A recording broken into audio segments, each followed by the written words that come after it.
This is Anna Sprague, and I am interviewing George Thomas Leach at his home in Weiner, Arkansas on November 15th, 2007. What is your full name? George Thomas Leach. Okay. Were you named after anyone? My father and my grandfather. My father's name was George and my grandfather's name was Thomas Bennon Luck. So I got the Thomas and Thomas Bennon Luck. Where were you born? Born in Weiner, Arkansas, in a house just across the street from the schoolhouse, where the park is now. Where that park is, there used to be a house there, and I was born in the house there. Did you ever have a nickname? Yes, ma'am, but I'm gonna refuse to answer that one. I don't care to expose it. Everybody in town knows it anyway. Do you know where your ancestors were from? Yes, ma'am. My father came from Illinois and moved to Weiner in 1896, and in a covered wagon, he and his wife, Nellie Turnip Seed Leach. And my mother came from Mountain Pleasant, Mississippi, and she came to work for Dr. Alexander. She was a nurse, and she came to work for Dr. Alexander here in Weiner. I want you to tell me about your mom and dad. Where did they grow up? Well, my daddy was born in Sullivan, Indiana. He moved to Sullivan, Illinois, and there he lived his younger life in Illinois, and then moved here in 1896. And he was born in 1868. And my mother was born in Mountain Pleasant, Mississippi, which is about 35 miles from Memphis, and she spent most of her life, a younger life, in Mountain Pleasant, Mississippi. When did they get married? Well, I can't answer that. I don't really know. I found his marriage license, but they caught on fire, and part of it burned up. The dates have been burned off of it, so I really can't tell you that. I don't know. But it had to be, well, let's see, I have a sister. It had to be in the 1900s, and after 1910, I think. Between 1910 and 1920, I'll put it that way. How did they earn their living? My daddy at one time farmed here, and in a place where Charles Roy Fowler lives now. Go to where that road turns across the railroad track. There used to be a two-story house there, and that's where my daddy came and started farming there in that place. What's something you'd like me to know about your mom? Well, one thing, the best I can answer that is she was a woman that knew how to take care of her children. I'll tell you that. She was very cooperative with us, and she also was very strict of where we went and what we did. But she had a right to do that, I think. Can you tell me a story about your mother? Well, I can tell you this. Her father moved from Virginia to Mount Pleasant, Mississippi, and he was a school teacher. He was also mayor of Mount Pleasant, Mississippi. He also was on the Mississippi legislature, and he also had a business there, ran a store there, and also bought a farm. And she went to school at Mount Pleasant, and then took her nurse's training in Memphis, Tennessee. And how she met Daddy, I don't really know, except for she came to Weiner, Arkansas to work for Dr. Alexander. My father was here, and they married. George Thomas, can you think of a story about something that happened with her when you were a boy growing up? Something you remember? Take your time and think. And something that she did or something that happened that you always remember your mom. So she can kind of get an idea of a story that kind of lets her know what she was like.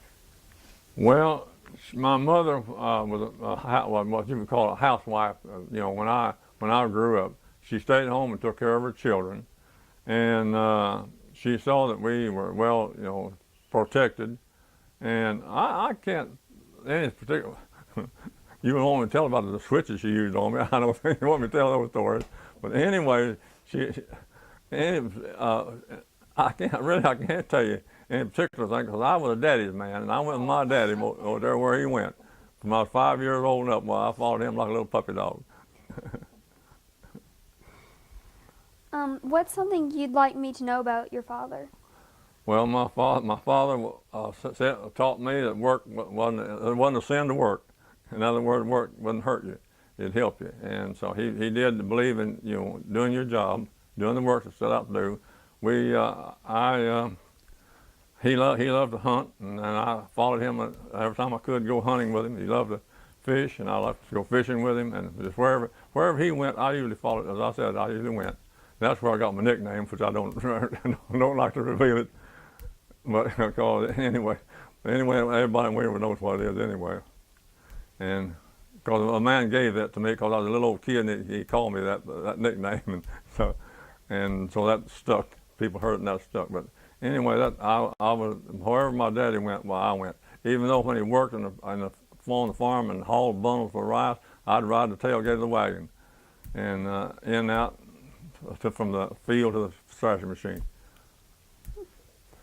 Does that help any? I don't know. Okay.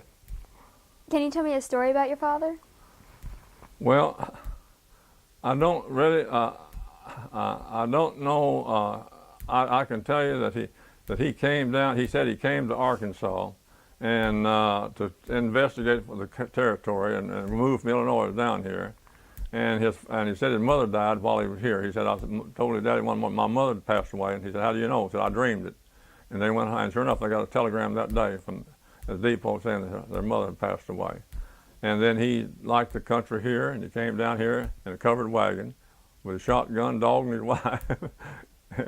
and he moved to Fisher for 3 years, and moved up to Weiner, Arkansas, 1896. And tale to him, well, in other words, the tale I can tell you, I just love to follow my daddy. I love my daddy, and I love to follow him wherever he went. But he let me go, and he let me go better unless he went. Were your parents strict? Ma'am? Were your parents strict? Yes, my mother was. My daddy wasn't. He only whipped me one time. My mother, well, I can't name the number of times my mother whipped me. My mother was the disciplinarian. I guess that's what I said. My mother, she was a disciplinarian. What were some of your household rules when you were growing up? Do what now? What were some of your household rules that you had at home when you were Oh, growing up? well, in other words, I wasn't allowed to go with everybody in town. They selected who I ran around with, and I didn't go out at night like a lot of other boys did, loaf in town. I stayed at home with my parents. In other words, like I said, they knew about wherever I went and whatever I did, and they oversaw a lot of the things that I did that I shouldn't do. That happens today. Did you have any chores growing up? Having what? Chores? Anyway,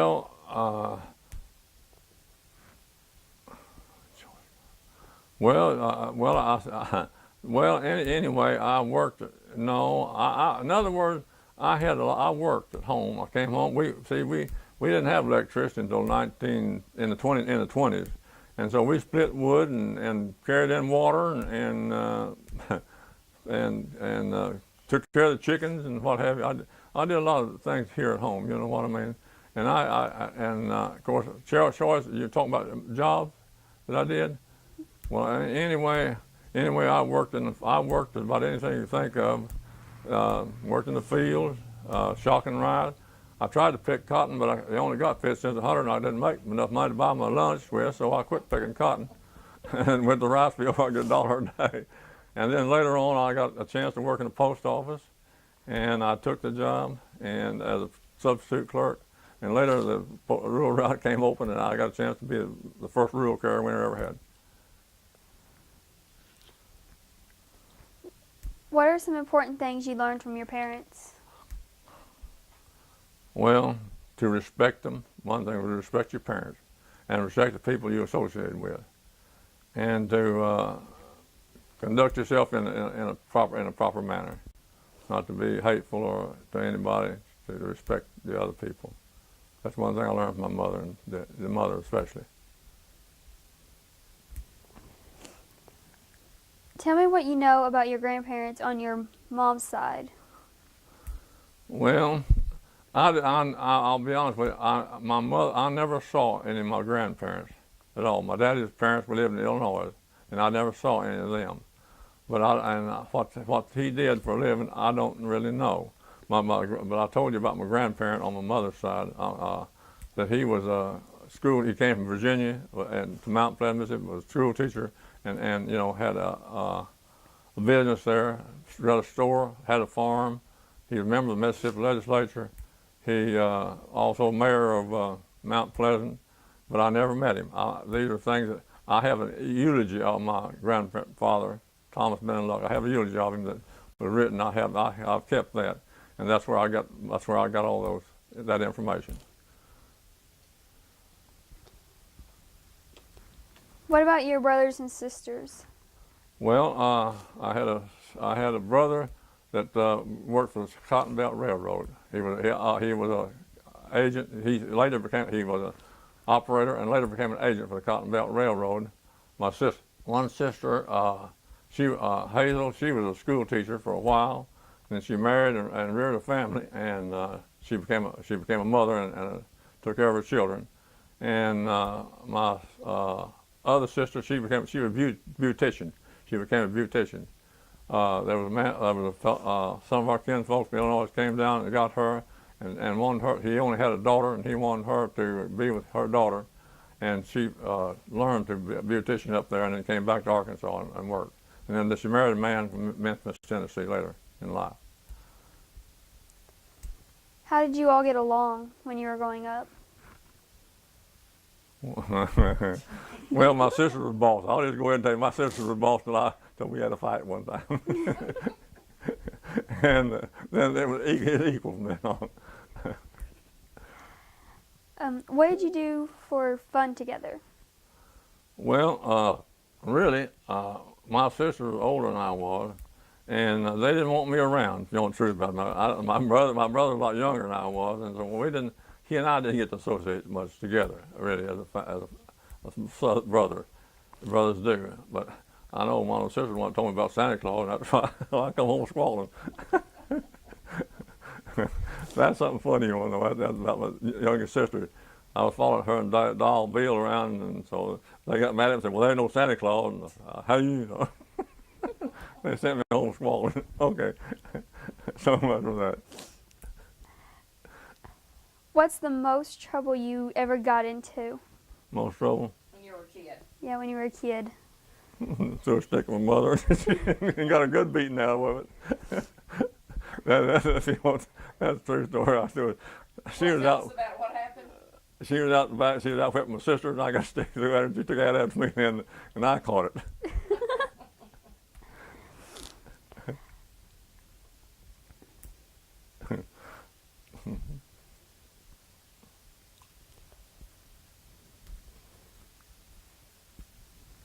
Did you play with any cousins or friends? Yes, I had a cousin, Vivian Luck, and she was my favorite cousin. And when I went to Mount Pleasant, Mississippi to visit, why we always bobbed for apples, and I don't know, did various things of that nature. And she and another little girl were good friends, and so we bobbed for apples and just played different games. Did you have any friends here in town that you remember when you were growing up? Hey, what? Any friends here in town that when you were growing up, that you remember? Mm-hmm. Playing with? Well, Bob Jones and I were good friends when we were growing up, and Jimmy Gallagher and I were good friends. He and I used to play and go fish. We went fishing a time or two together, and I was one who went with older people more. If you want to know what it's about, I followed my daddy. I heard a woman say one time, well, he's an old man right now, and I wasn't 15 years old. So. Do you remember going shopping with your mother as a child? Well, No, really, I don't. We didn't have. You had to shop here in Weiner. We didn't have any roads out in Weiner. See, if you. Oh yeah, we did go to Jonesboro one time. It took us. We left Weiner just as the sun was coming up on the horizon, and we got back at night 10 o'clock. And in other words, Jonesboro was an all-day trip. And I can't remember too much about it other than I had $10 to spend because I'd sold my sound pigs. Do you remember what the stores were like? What about the stores around here what she's talking about? Oh, Yeah. store around here? Yeah, like Well, right here. I'll tell you, in other words, Fowler store was everything for everybody. That's what they had. That was a sign they had on the store. Everything for everybody. So if you want a pair of shoes or anything you want, they had sale. And they opened up at 6 o'clock in the morning and they closed at 8 o'clock at night and during the week and at 12 o'clock on Saturday nights. And the people who worked and on the farms came in on Saturday night to get enough groceries to last them a week. And so that's about that's how shopping went here. And on Christmas Day, would you believe it, they open for 2 hours every Christmas morning and let somebody, and they give your daddy a cigar, and if you're a kid, they give you a little sack of candy. And then they close up for Christmas Day. And now then they don't even open up the day before Christmas, I don't think. George, talk about try to go back and think about the stores that you would come to and tell what each one is that you remember, like on all the sides of town. And what they were and who had them and what was in them. Well, that picture I gave you back in the 1920s, that first building where the City Hall is right now, that was Luther Allen had a shoe store there. And later, that building became a grocery store. You know, John Eisler had a store there, and then later on, C.O. Walker had a store there, and it became a grocery store. And then the next building was Grace Dinsmore had a variety store there. That building had a variety store. And the next one was Roy Bryant's restaurant and pool hall. And then there was another building that had 2 doors to it. The first was a barber shop, and the second was a shoe repair shop. And Joe Smith, when he wasn't repairing shoes, he'd play the piano. He'd open that door and you hear it all over town playing that piano. And the next building was a restaurant, and later on became a store for, when the south side of town burned, well, then that became a D-Goods mercantile store. And then the next building you had down there was that service station where Corey Fryman had his service station. Dan Wilford built that. And Ursula D. Good husband, Wilbur Gonzales, he had a service station there for a while, and then he took it from, and then Luther Allen had a service station there for a while, and then Bert Truitt and Corey Fryman got it last. Now that's how about those buildings. And what about this side of town? yeah, the one that has West 4th Street, I believe on it. Yeah, that's the first thing in those buildings. And if you want to know something about the other side of town, before it burned, I can tell you about it. Do that. All right, there was the first west going east. The first store was a big 2-story frame building. And D-Goods store was in the bottom part, and then it had a lodge hall and thing above in the second story. And on the west side, they had a hitch rail where people came and tied their team to it, and so it wouldn't run away. And then the next building, right next to it, was Dr. Brown's office. He was a doctor. He doctored me for snake bite. And then the next was a dentist's office. And the next building was a drugstore and the post office. The post office in the drugstore, Langford's drugstore. And then the next building was Daniel Fowler's store. And all that burned. And over there, next where that platform is, next to the railroad track, that used to be a cattle pen. And they used to bring cattle in on trains, box trucks, and they'd let them out there and water them and feed them, and then put them back on the next train and haul them off. That was a pen for the cattle pen. And on this side of the track, on the north side of that street, was a water tank. The water train used to take on water. Take on water. Was that the one that was built out of wood?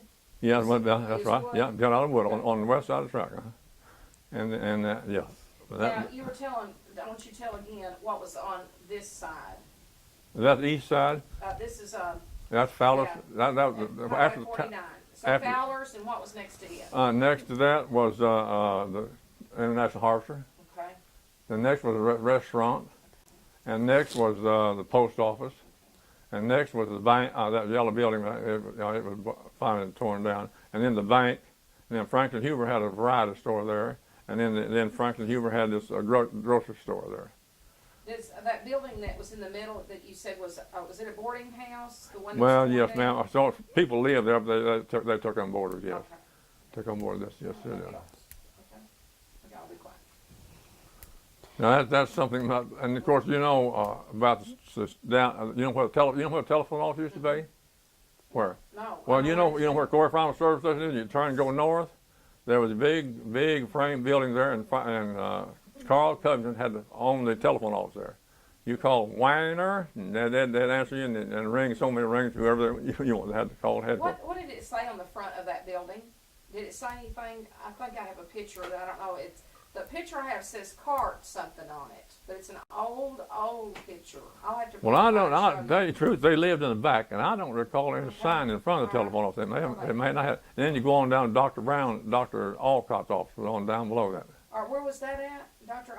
Going north. Okay. Going north there, and then after you got down across the street, there used to be a house there where Charlie Moore and Grandma Collins used to live. Okay.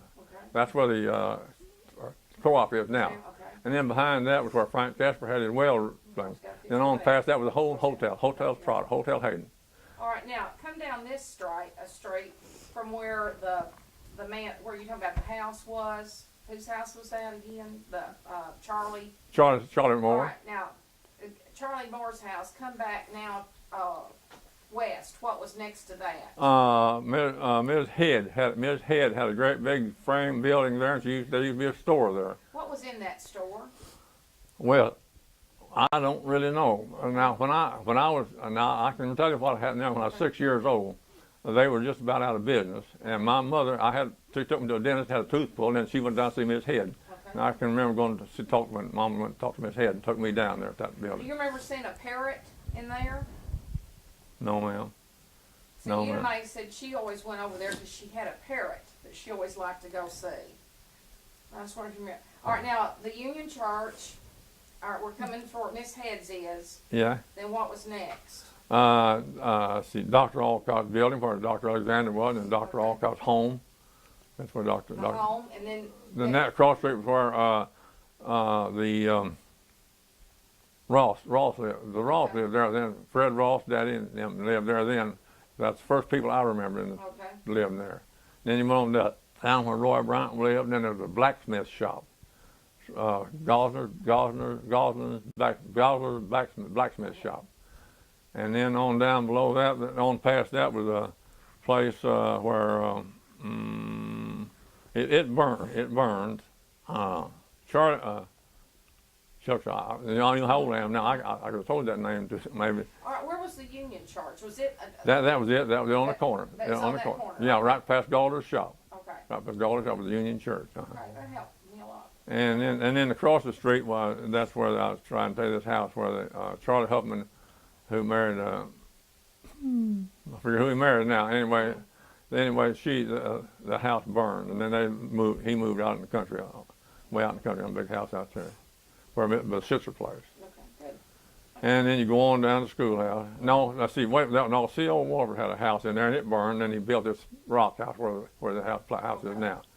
And on the end was a little bitty shotgun type house, and that's where Ed Roy and them lived there. The Roys lived there for a long time, and later Frank Hart lived there.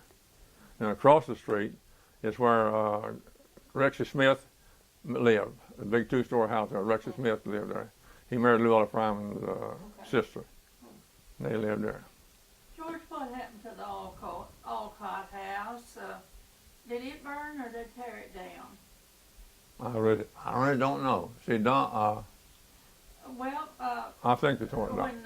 When Pauline C. and Yeah. her husband Bill lived in the Doc Alcott house when they were here.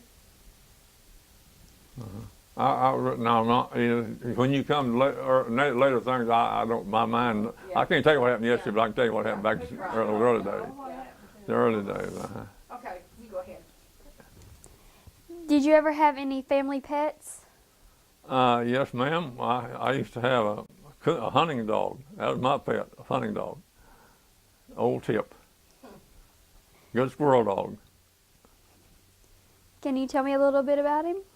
Well, Yes, after I got to carrying the mail, I get off early enough in the afternoon. I take him out hunting, and I love to hunt, and I trained the tree squirrels, and I'd take him out at nighttime, possum hunting or coon hunting, and he wasn't a good coon dog, but he'd tree possums, and in other words, he died on Christmas Eve day in 1951. 56.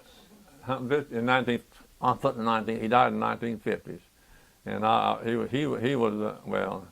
He got my attention. Before Catherine was born, she never got to see him. Well, anyway, that was my chief pet, the old Tip. How did your family celebrate Thanksgiving? When you were young, when you were a boy. Yeah, when you were a little boy. You want the truth? Well, I'll tell you, I went hunting. I get off from work, I'd go hunting, and I come home and and looking on the table to see what was left needed. and that's what I did. I usually hunted that day, but after I got married and got a family, I stayed with them. When you were a boy, did they have turkey or did they have chicken? Or what did they have for Thanksgiving? Do you remember? Duck and dressing. Duck and dressing. Yeah. You saw that picture of duck. Yeah, I We had sure duck did. and dressing. Did you know that at that time when my dad had killed those ducks, that you could sell them for 25 cents a piece? You could sell ducks, and he killed 68 one day with that gun you see him holding there. That's still 68. Then all of them, you can't count them all because the barn wasn't wide long. I mean, the camera wouldn't take them all. And it got 49 of them. I counted 49 of them. Huh. And you take them up to the railroad, and the people on the railroad would buy those ducks. As the train stopped, the people would buy those ducks. But that's what we usually had, duck and dressing. That was usually our chief thing to do. What do you remember doing on Halloween? Well, I'll tell you, I was not supervised that night. I didn't prowl around. I didn't prowl around and turn over buildings and things that kids did in those days. I stayed home most of those nights. Of course, now later on when I married, they had these Halloween parties down at school, and I went down to help my wife one time before we got married to pop popcorn for the kids. But as a rule, when I was a kid, I didn't go out and do things that other kids did. I was supervised by my mother, and she saw that I didn't get into that kind of meanness. What was Christmas like at your home when you were a child?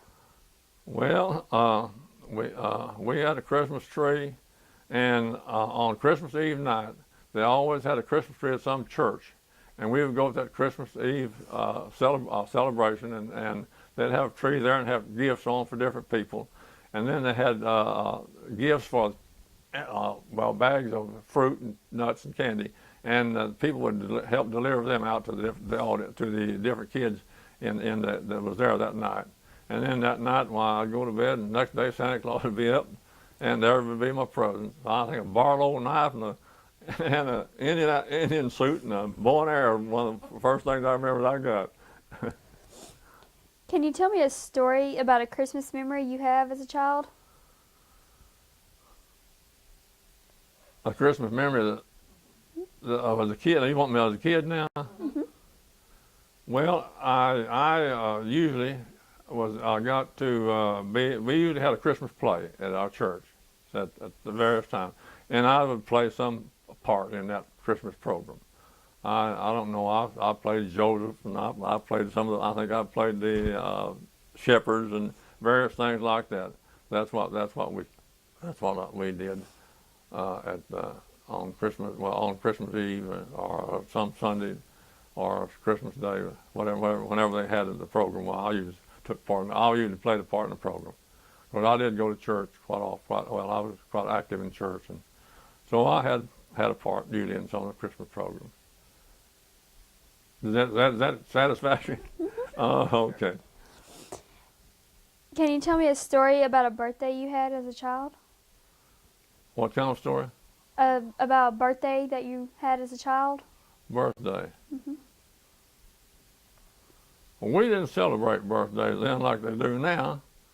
I really and truly as far as I know, I didn't have any birthday parties, but they always had me a birthday cake. and for me to enjoy. And they put candles on it and let you blow them out. And that was what, when I was a kid, they didn't have all the things you got now. You know, all these birthday parties and the kids come and all that. No, we didn't. We didn't have those kind of. I didn't have those celebrations. I didn't. I'm sorry to say I didn't. What medicines or remedies do you remember as a child? What? What type of medicines or remedies do you remember as a child? W.W. Prim's chill tonic, that could cure anything. But I'll tell you what, I'll tell you a story about when I was a child. We used to have medicine shows come here, and they would sell everything. They'd sell something that would cure anything from the itch on up to anything you might have. And I can remember those medicine shows. You know, they'd drive up here and they'd advertise, and you go up there and they'd have boxes of candy, you know, they'd give out. And the first one always had a prize in it. The next one never did have a prize in it. First man that bought one got a prize, and they didn't really sell them. But anyway, our medicine, it was full of quinine. It was full of quinine. And I know this is a country where we had a lot of malaria. A lot of times I would have chills every other day for a while to let them stop. And W.W. Prim's chill tonic was the chief medicine I took as a child. Those medicine shows, what would they travel in? What would they would have a kind of van, bring their medicine things in a van, and they had the medicine show. I don't know. Is she gonna ask any other question about the circuses? Tell about the circus. Well, the first one I recall came from Grubbs, Arkansas, down this street right here. The elephants was leading, pulling the wagons and things, and where the Weiner First Christian Church is now, that's where they set up. Put their big tent up, and Texas Gusberry. Anyway, they had a horse that would shoot a gun.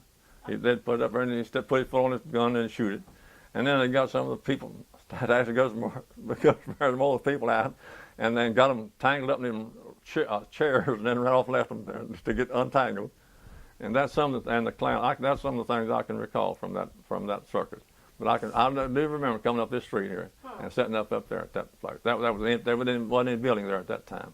I wonder, do you remember how they traveled? Did they just travel by, just like walking from place to place, or do you remember that? Or they train, or? They would travel by train. Now I was in the Army with a man, John W. Hadaway. He said he was a clown for Hagenbeck Wallace Circus, and he was in the same outfit in the Army that I was in. And you talk about a man that could talk. He was a talker. And he told me he had been through Weiner, Arkansas, but said I was always asleep when we went through because we had, that was that night when we traveled.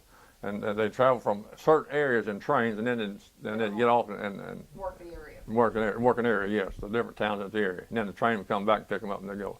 Now that's how the circuses went. And we've had other circuses.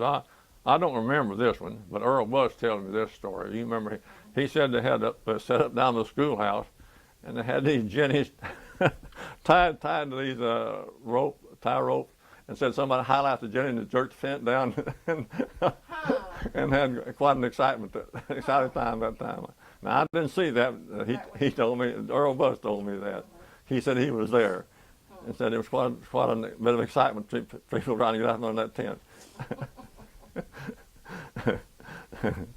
Well, so that's something about circuses. Okay, and I'll try to answer more of your questions. What else you got?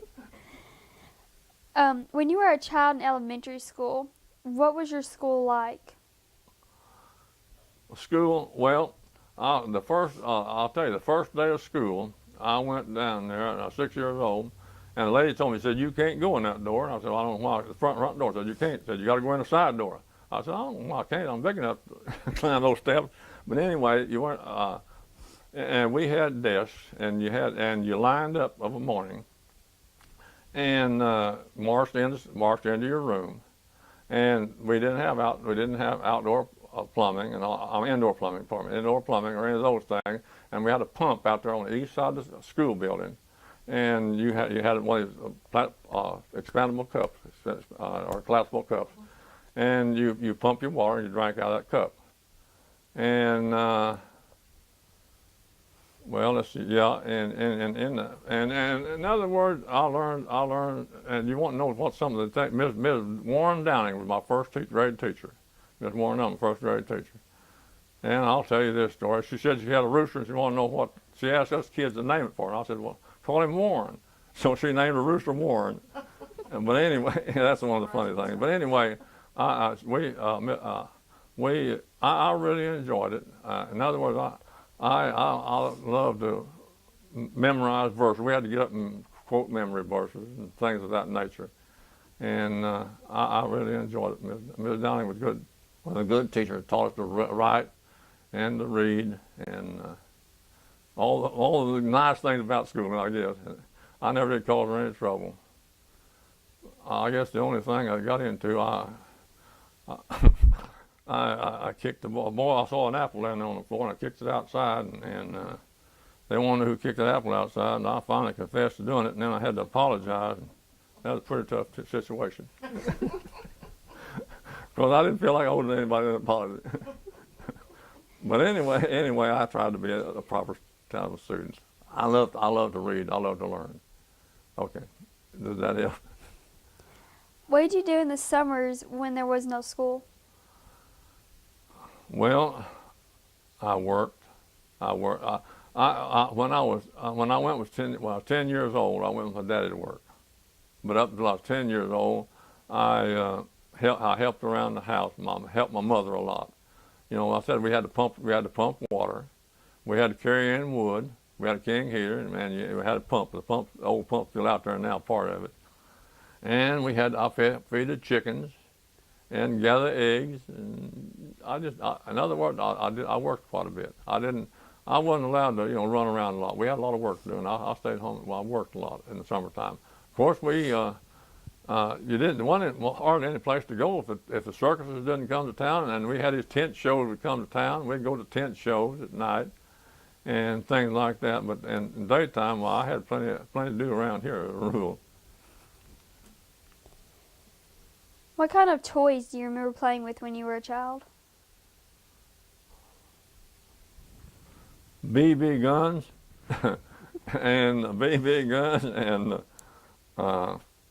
I had a little red wagon, BB gun, a tricycle, and that's about it. That's about the main things I can recall that I played with. Of course, I did. Well, I'll tell you about having that bow and arrow outfit when I was a kid, but I don't recall too much about what I did with it. I probably broke it. Probably. Did you have a special spot or a hiding place as a child? Well, no, the house wasn't very big, and there wasn't too many places to hide really. I can tell you a story that you might be interested. When I was 3 years old, we lived at the place up there. I'll tell you on the next to the railroad track where Roy Fowler lived. Why, my mother was counting peaches one summer, and she'd just taken a jar of scalding water, a pan of scalding water off the stove, set it down.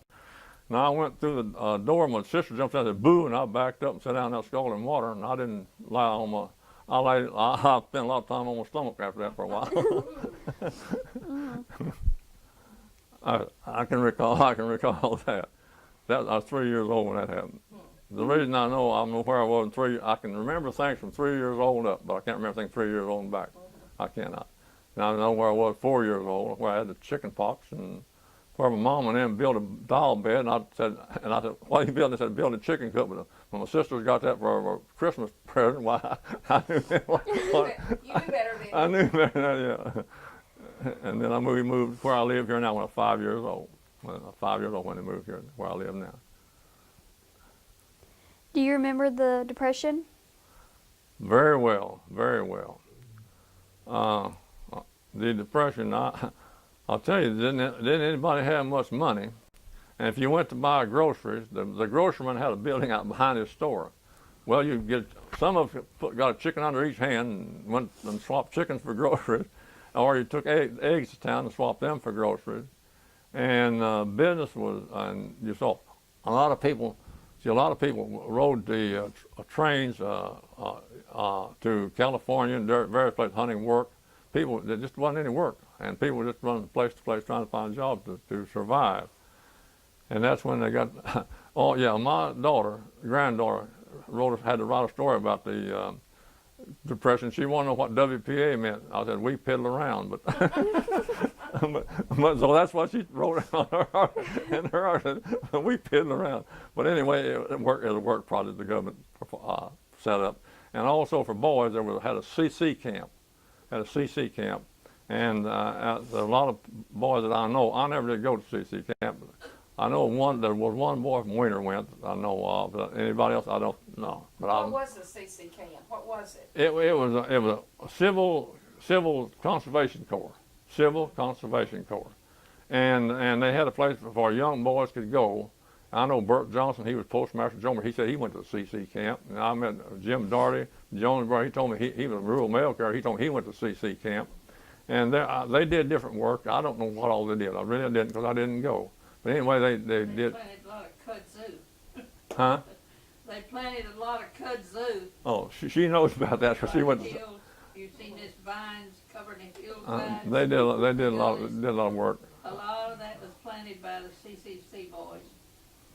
And so that was the civil, yes, and then they had the soup line. I heard about the soup line. Now I didn't live in the city. I lived here in a small town, and we raised what we ate. See, we had a good big garden. We had about a third of an acre. We raised our beans, or peas, or corn, or potatoes, and we had chicken, we had eggs.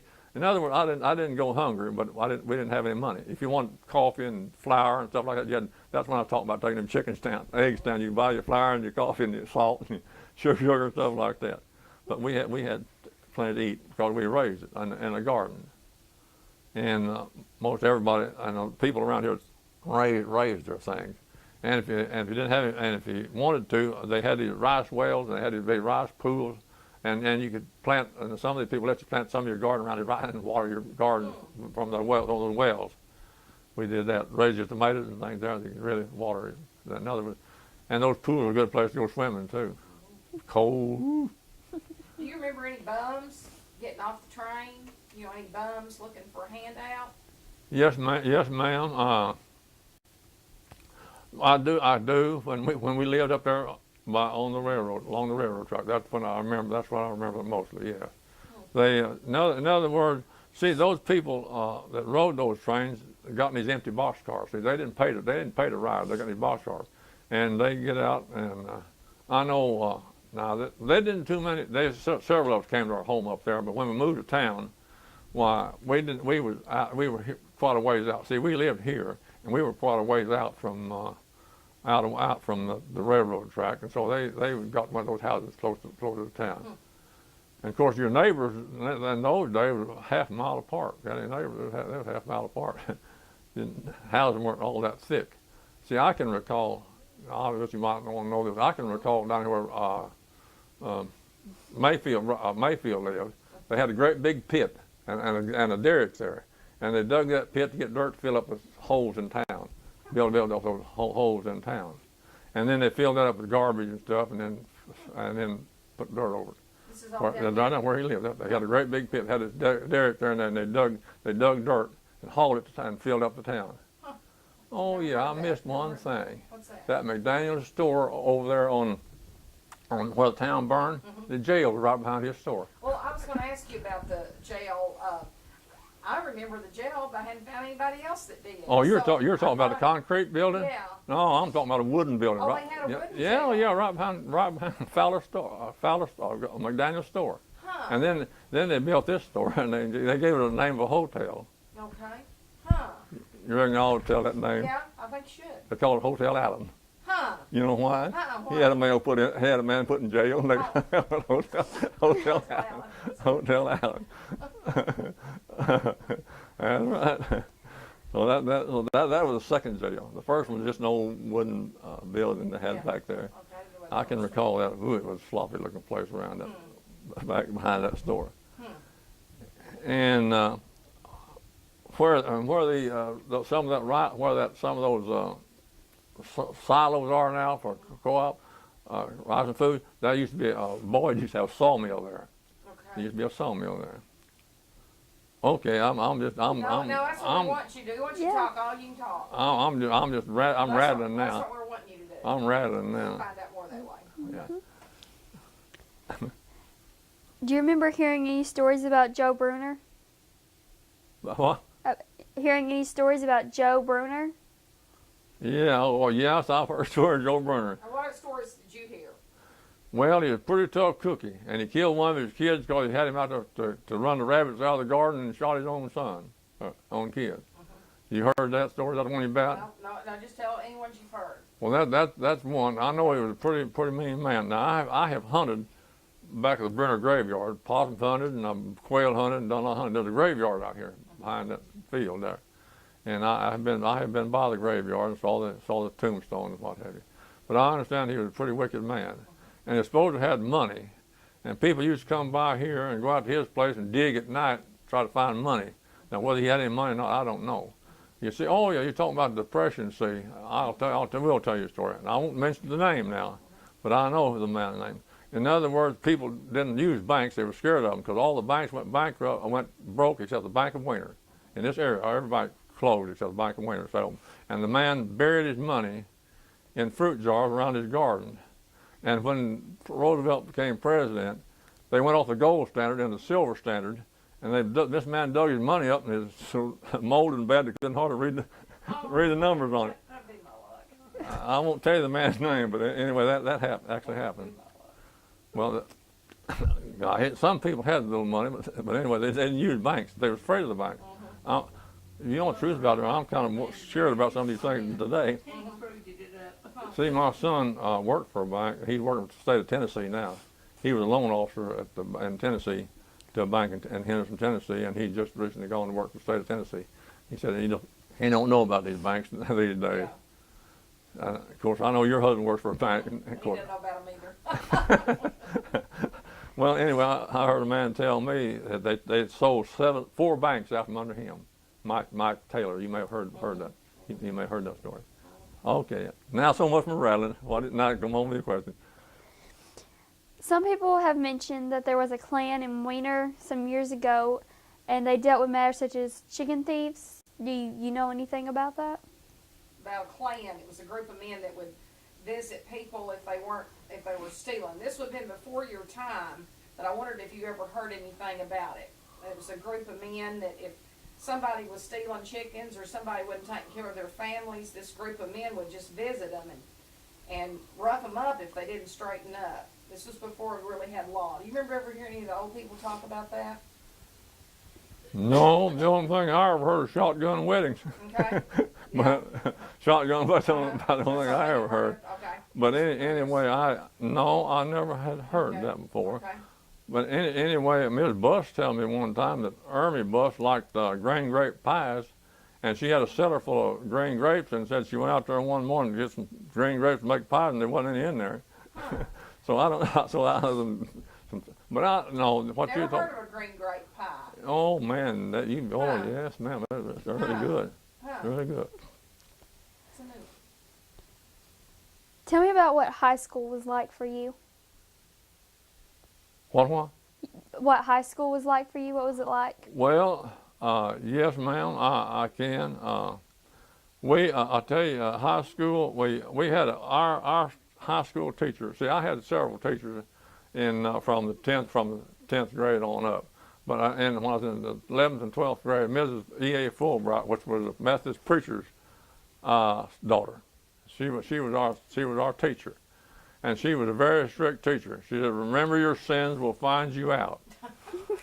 and I never tried to copy, but one time I never did get to copy. So the teachers, they parked themselves right on top of that seat right by me, and I don't know how them do that. And there I had that paper, and I didn't even get to look at it. But anyway, I never did copy it. No, I didn't. But anyway, what I was talking about, that I love to read, and I wrote book reports. I think they kind of liked my book report. So this guy, Jimmy Gallagher, came by my desk one day, and he's getting my book report. And Ms. Fulbright knew what he was doing, and that's when we both got got eaten out. We got our pedigree read right there. But no, I liked it. I never was a good mathematician, but I loved history. And Mr. Fulbright, her husband, was superintendent of school, and he taught us in the 7th and 8th grade. And he was a World War I veteran. He was a cook, and I loved history, and so I learned all about World War I from Mr. E.A. Fulbright.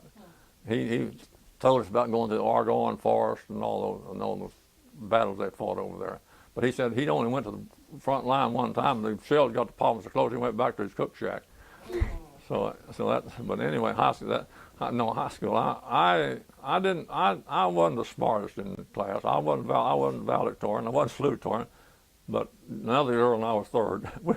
Marita Ford and I were third. We came out third place. I didn't want to be number one. Of course, I wasn't that smart anyway. But anyway, no, there was 18 of us in our graduated from high school, and there was, in other words, there are 3 girls and 1 boy left. I don't know who the boy is, but it was 1930. So I graduated May, I think 21st, 22nd of May in 1937 when I graduated from high school, and there where Charlie Fowler lived, there used to be a house in front there along the street, and we stayed there, and we marched from there to the church house for our baccalaureate, and with caps and gowns. I don't know where we didn't make any class pictures, but we made individual pictures. Sophie's sister made individual pictures of it, and I think mine are scattered out among our kids now. I'm not sure. I think that's where mine are. And anyway, I did love to play basketball, but I wasn't very good. I didn't even make a good cheerleader on the bench, but anyway, I sat there a lot. So anyway, that's one of the main things. That was our main sport, was basketball, and I tried to participate, but I wasn't. As I say, I wasn't the best. But anyway, I got to wear a uniform anyway, basketball uniform. But I've got a picture made with it on, but I don't know where it is either. Okay. Now, I want to ask you about your social life when you were a teenager. What were some of the most fun or wildest things that you've done with your friends as a teenager? Well, let me think. When I was a teenager, I wasn't a ladies' man. I didn't have a car to drive, so I wasn't a ladies' man, you might say. But we did go to shows. We used to, see we had the theater here, and then they didn't have a theater here, and then the Victor Theater came back into being. I want to ask a question about that. All right. All right. I know they had the Majestic Yeah. first. Why was there a period where there was no theater? What happened? Well, see, Grace Dinsmore, this land over here on the west side belonged to Grace Dinsmore, and Rookie Dinsmore, her son, Rookie, I can't even think of his name now, and Rookie Dinsmore, and so anyway, Grace got rather old, and so she went out of the business, and sold her store too, you know. And Marshall didn't work there. Marshall, I don't know where Marshall went. He left here. First of all, he and Hibbard built a house over. She tore up the lumber from her stage of the theater, and part of that lumber built this house over here. Over here. It's the one over here where Yeah, lived? yeah, and so she and so I guess that's the reason. And we got some pretty good roads here. And then they had this radio theater in Harrisburg came into being over there. Landers put that in, and the people got cars, and so we used to go to theater at Harrisburg. Well, then Louis Schuster, he decided we needed a theater, and he's the one that put in the Victor Theater here in Weiner. Louis Schuster put the Victor Theater in. C.O. Wolford had that for a while as his office, John Deere office. Oh, it was John Deere office? John Deere okay. office, yeah, for a while, yes. And then after World War II, I can recall then Louis Schuster had put the Victor Theater in up here. Okay. And I was carrying the mail then, and they lived down on the highway, and I used to deliver a lot of the mail to Louis and a lot of, and so that's for the reason. And then then TV came into being, and that killed the theater. That killed the theater, surely did. That's one reason why Ms. Dinsmore. See, Ms. Grace Dinsmore had a library in that variety store she had. She had books. You paid to read those books. And I hauled her some wood one time, and I got to read a book. I got to read a book, giving her some wood. That's how I got paid to read a book to read. But I love to read. As I said, I did. But anyway, in the summertime, what did I do? Well, as a teenager, I fished a lot. I hunted a lot. And I didn't run around a lot. But I had some friends that loved to coon hunt. We'd possum. We didn't coon. We'd possum hunt at night some. And of course, we would go to shows. And I did date some, yeah, but not a whole lot. As I said, I didn't have an automobile, and girls like boys with automobiles. They go places. Anyway, I guess I must have lived a sheltered life, as you might call it. Did you have a curfew as a teenager? No, I never really had a curfew. No, I never did. In other words, well, she always knew when I got home. My mom always knew when I got home. Daddy didn't pay that much attention, but my mama knew when I got home. Mothers are kind of strict, a lot more strict than Daddy is most of the time. They're the ones that rule the house as a rule. You'll learn that someday. Tell me what you remember about Grundens. Grundens? Well, yes, now that is one thing I did do. I forgot all about Grundens swimming pool. We, especially on the 4th of July, they always had a big picnic up there. And they had this big slide, and I'd go swimming. I wasn't a very good swimmer, but I used to like to ride that slide. And then they had a screened-in house there and down the water, and you go up and get under that house, and mosquitoes couldn't get to you. And you could just go up there, and they used to, they had different. Then they used to have a man up there that would dive off a 60-foot pole down into the pool. Wow. And they had entertainment. I put that entertainment there.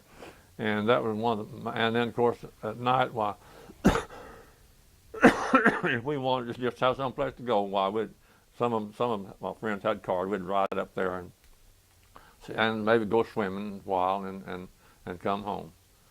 And that was a major attraction in this area during the 4th of July. The Grundens swimming pool, major attraction during the 4th of July. Because they always had some clowns or entertainment and people diving, swimmers and various activities up there that would keep entertain you. Do you remember anything about the Legion hut? Yeah, yes, ma'am. Legion hut. Well, I'll tell you what. I was when I came back from the Army, I joined the American Legion. Beforehand, there were a lot of men here. I think Joe Ruderwall and Hugo Schwartz and a number of veterans built this Legion hut over next to where Romy Ashcraft lives now. But anyway, Pinky Roberts swapped the land where the Legion hut was recently back for that land over there so they could build that rice mill office. So anyway. After I came back, the older people began to, leave this earth. I'll put it that way. And Bill Worden and I and some more, and Malcolm Horn, we tried to make it go, but nobody was interested. It seemed like nobody was interested in it. But anyway, one day Malcolm asked me if I'd help him out, and I said, yeah, I'll take a job. Well, I wound up with a job. I was a commander of the American Legion Post, John Fisher Post 23, for several years. But now our membership got down to about 7 or 8, and you couldn't have a meeting. The building got in bad shape, and was about to fall in, and so I don't know. Anyway, what happened to it? We got together what was left, and we sold the land to the city of Weiner. And they tore the building down. And I understand the city of Weiner has sold it to the telephone man now for that land where the Legion hut was. But anyway, I belong to the Harrisburg, C.C. Hill Post now in Harrisburg, American Legion, because I believe in it, and I don't know why the veterans of World War II weren't more interested. S.P. Swartz told me that he would take that job as commander, and I believe he could have made it go. But he just belonged to the National Guard, and he had never been to war, and they wouldn't let him have it, and that's why it really went down. And so the building deteriorated, and we didn't have any money. If you didn't do it, like the man in Harrisburg told me, he said, we don't have a lot of money, and we don't have ways of making money, and that's why we don't do a lot of things over here. And so that's what happened. We just finally, the membership got lax. Nobody interested. You couldn't even have a meeting. If you did, there wasn't nobody come. My wife can tell you one time we decided to have a meeting and have a pie supper or some kind of animal supper there. Who came? Malcolm Hogue and his family and my wife and I. And that was all that came. So we ate what we wanted and went to the show in Jonesboro. That's what happened. That's the reason that the old veterans of World War I were really interested in that building, and they built it, and they were very active. They were very active. But anyway, as time marches on, people get more and more interested in other things, and I know now that I know these veterans that are coming back from Iraq now. I don't know how they'll react to the war, whether they'll do it, build it up, or whether they'll go. Jonesboro and Harrisburg are so close that people now go over there, and got good roads. They go over there rather than to maybe do anything here in Weiner. That's the way I feel about it now. Jonesboro is really expanding. They tried to get me to join up there, but I said no, that's too far, and I don't drive at night anymore. So they understood that. So but anyway, the Legion hut it just finally deteriorated out. The truth about the matter, and then they finally tore it down.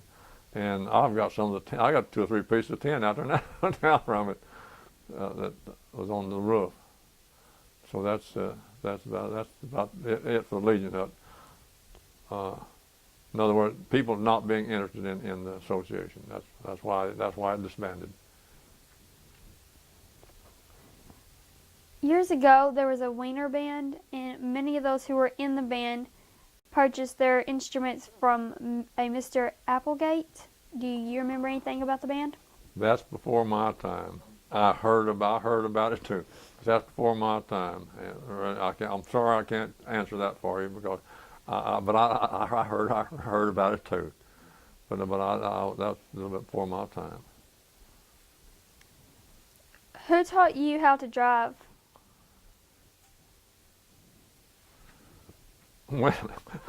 Well, I was just put in the car and sent home with it, and I made it. I didn't own an automobile, and I was working in the post office for Miss Leila B. Lynch, and she had a 37 Ford, and every once in a while she let me drive home. And how I ever got here, I don't know. And one time I took it when the snow was on, and I said I'd never do that again. I finally made it down to Earl Buses down here, and I turned around there and spun around in their barn lot and made it back on the road and took it up. And I said no more with the snow on.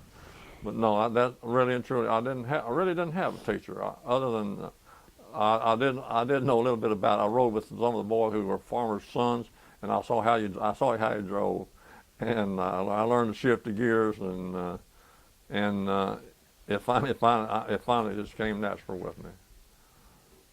Now I have some children now that don't know how to use the standard shift, but I know you do. You broke in with a standard shift, but they broke in with an automatic shift. Okay. Can you drive a standard shift? None of my business. Go ahead. Go ahead. You're questioning me. Huh? I've drove one standard shift before. You have. You never forget it. You'll never forget it. No. It just comes natural. Okay. Did you jerk? Oh yeah. We're questioning her now. That happened to me. See that car died on me 2 or 3 times on the way home. The first time I drove this car down here. But anyway, that's how I learned. So you didn't have to take driver's ed then when we went. our children now. I used to own this land back here where Hilton is, and I had it cleared up, and I was a lot of trees, so I let them go out there and just round and round. They learned how to drive out there in the field. I told them just to be careful not to run over any trees, and they didn't. Tell me what you remember about the first car you owned. First car I ever owned? Well, it was a 37 Ford, one that belonged to Dr. A.B. Alcott, and it was pretty well shot when I got it. It had mechanic brakes, and I was on the mail route, and if the brakes got wet, they wouldn't work, and I'll tell you the truth, it used a lot of oil. I understood he never had changed oil in it. And the first chance, I will tell you this, when you bought a car back in that day, you had to pay a third down on it, pay a third down. I had $16 in the bank. My aunt from Mississippi loaned me $30, and that made the down payment. And so therefore I owned that car about a year. That before I got my second car, which was a 39 Ford, and that had hydraulic brakes. Boy, that was much better car. But anyway, my first was a 37 Ford, had mechanical brakes, and it was, and then I got me some girlfriends. So I had me a 37 Ford. But anyway, I didn't. It was I believe it was brown. I believe it was brown colored, and it was standard shift, well, naturally. And so I used it to carry the mail in for my first year. At 41, yeah, because at 42 I bought me a 39 Ford. That's what it was. And well, I won't tell you about that. Well, yeah, I will. You want to know the truth about it? I gave 2 hot checks to buy that car. I thought you still have to pay a third down. And I told the guy I bought it from that I would call him when I had the money in the bank, and he took my 2 hot checks, and every time I called him, he'd go cash one of them. Now that's me and my first 2 cars. But after that, well, I was in good shape after that. Now I don't know whether that helped you or not, but that's my 2 cars. I bought them from Whit Schaefer, who I bought them from, Whit Schaefer. Tell me about someone you admired or that you looked up to when you were young. Someone what? Someone that you looked up to or that you admired when you were young.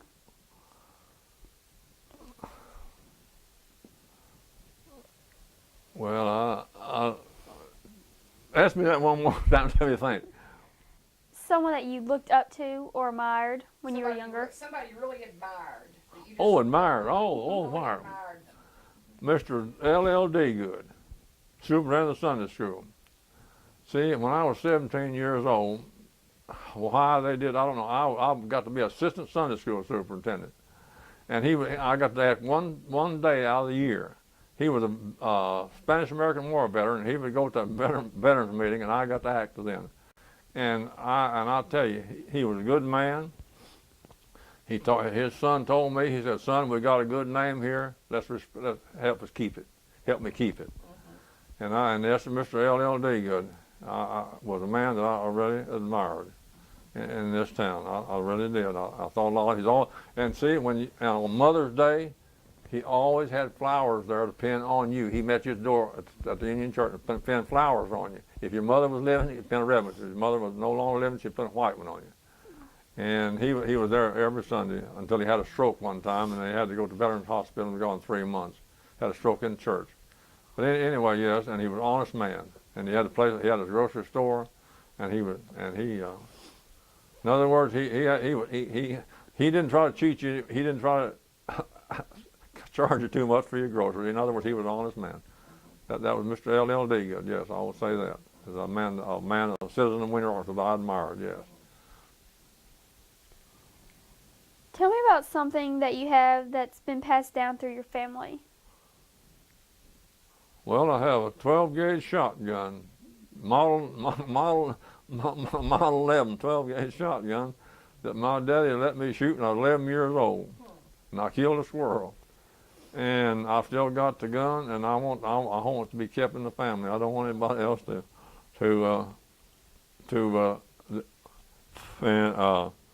let it get out of the family if I can. And I did admire that, and I always respected my automobiles. I knew how I got them. I came up the hard way, and I never did try to tear one of them up or spin them and spin the wheels and all that stuff. I really admired. I really took care of my cars. I respected them. And what else? That's about all I can think of right now. You don't know what happened to your dad's gun, do you? That's what I'm talking about. Was that the one you got? I can show it to you right now if you want to see it. Well, we'll look at it in a little bit. I Awesome.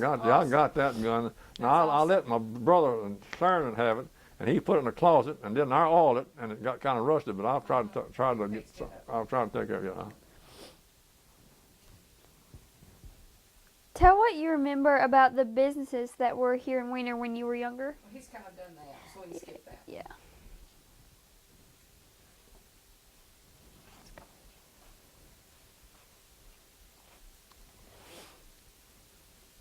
Tell me about the first television you remember seeing.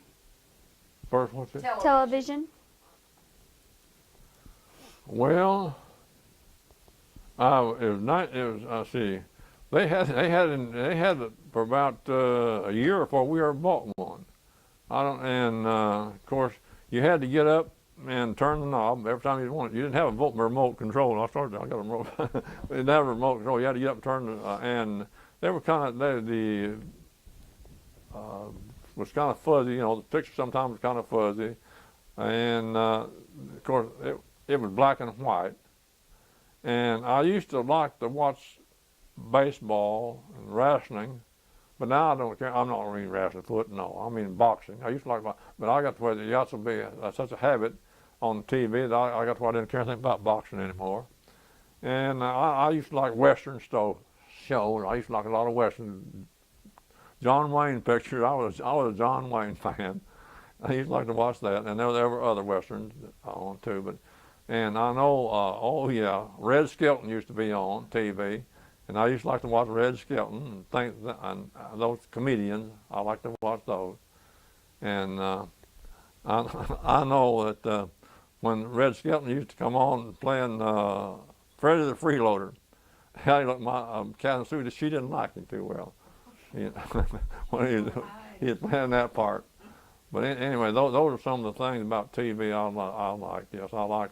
But now, all you get's ads, and now they're coming up with a new digital thing. I'm not going to get it. I got enough ads as it is, and I got where I don't like to watch it. I watch the news, and that's just about it now because of ads. So many ads, and I get just tired of it. But they tell me that's why I'm ignorant. I won't pay attention to ads.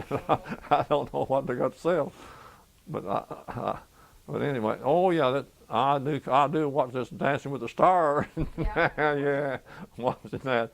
And but anyway, now they got another one on, Deal or No Deal. I kind of watch that sometime, but I don't see they got to where they add a lot too, and so I don't watch a lot of television. I did at the time, and I'm sorry I did. I should have spent my time reading, I think. But if I want to know something now, I get the paper, because if they tell you something, and all of a sudden they start adding, and you forget what they're talking about when they get back to it. So I usually pick up the paper and read it. Okay, that's my television story. Now I want you to tell me about your war experiences. Which war did you serve in? Which one? Which war did you serve in? World War II. World War II, I found out that I was going to be inducted in the Army, so I volunteered. And I went to Little Rock, and there was 18 of us. 16 was from Paragould, and I was from Weiner, and I don't know where the other boy was from. I just remember there was 18 of us. We volunteered for World War II. And they said, if you volunteer now, you can pick where you want to go. And I said, I want to go to Walnut Ridge, Army Air Base. They just opened the Army Air Base up in Walnut Ridge. And so anyway, we went down to Little Rock, and that night, about 2 o'clock in the morning, they sent us out to Camp Robinson to sleep. And I learned that the induction station had burned down, and all of our records and what had burned with them. and so I don't know whether you'd heard that or not, but it happened. I think I know why, but I won't say why. And anyway, the one cleaned up, he got too many live cigarette butts. Now that's George Leach talking. I told you, that's George Leach talking. You omit that whenever you do that. But anyway, and then I was later sent, about a week later, I was sent to Walnut Ridge Army Air Base. Now, I spent 18 months there. I took my basic training at Walnut Ridge Army Air Base. And then I worked in the post office there for about a year. And then they sent me over to, let's see, I went to 683rd. And I don't know what, they didn't have much. Oh, yeah, I was going to go into link trainer and teach the pilots simulated flying, but that fell through. So they sent me over to 685th, and there Sergeant Acree wanted me in to work in the orderly room, and I worked in the orderly room there for a while, and then Captain Keller wanted me out on the flight line to take care of his records there for his cadet pilots. So, for me, so I worked in his room, and that's where, and so a fellow came in one day and said, "You want to ride an airplane?" And I said, "Well, sure, I want to ride an airplane." So go get your parachute, put it on, and go out so-and-so, and Flight Officer Collins is going to take one up. I didn't know it had been the shop and he was taking it up for a test hop. But anyway, we got in that airplane, and the cloud was 2,000 feet from the ground. So we flew through those clouds. And I looked at all the time, they were 2,000 feet thick, and we got above those clouds. And if you ever saw that show, a guy named Joe, did you ever see it? Oh, there was thin layer. It looked like you're in heaven. If you want the truth about it, it just looked like you're in heaven. I mean, it was the most beautiful sight I was ever saw in my life. Cloud shines out, little thin white cloud. Sun shines out, little thin white cloud. And we flew up there a while. And then he decided to take it back down. And then he said, "You want to see Pocahontas?" And I said, "Yeah." Well, he said, "Do you want to fly this thing?" I said, "I can't turn loose this seat long enough to fly the plane." So anyway, I stayed up there for about 18 months. And then they sent me over to Italy. I went to Greensboro, North Carolina, and I spent about 3 weeks there preparing to go overseas. And I was I am a dishwashing son of a gun. I put KP every time I turn around. I was on KP, and I was on the number 6 mess hall in Greensboro, North Carolina, when the Allies invaded Normandy. I said, "Well, I know where I'm going." And it was about 3 o'clock in the afternoon, it came over the radio. It had the radio on one end of the mess hall. And I was running a China Clipper. You know what a China Clipper is? No. Automatic dishwasher. First automatic dishwasher I ever got a hold of in my life. And I was using an automatic dishwasher. Boy, that was fun. The other way, I was bent over a tub washing dishes. And so anyway, we shipped out from Virginia and Hampton Road, Virginia, about 15 days, and we landed in Naples, Italy. And then when they abandoned the ship, while this little Italian boy run on, so I was singing "Pistol Packing Mama," and I just wanted some chewing gum or candy or something. But anyway, then we went to Magnolia and spent a few days there, and then we caught a train over to Bari, and I spent some time in Bari, and then the truck took us up to Foggia, Italy, and I was in the 1129th Quartermaster in Foggia, Italy.